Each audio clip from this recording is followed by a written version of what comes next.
Toy is an animated object. It can speak,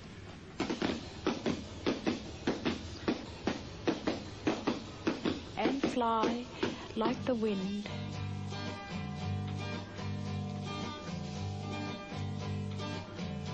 and dance just like the waves of the sea.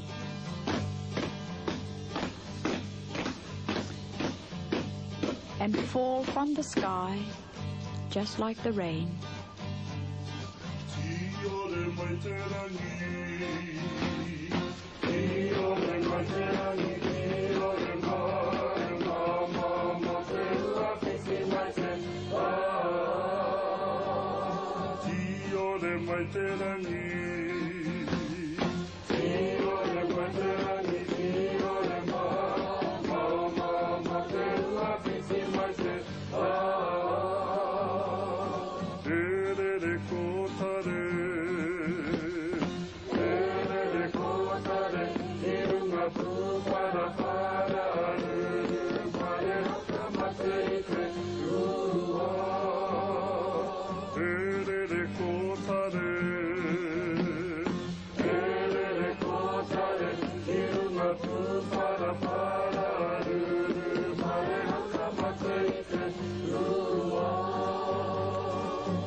My friends, the birds of the air get in flight before either rain come down.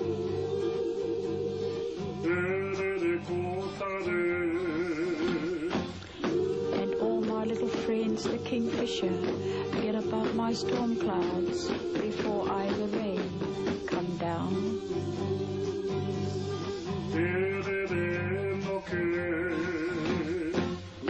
My little friends that live in the earth, hurry home before either rain come down.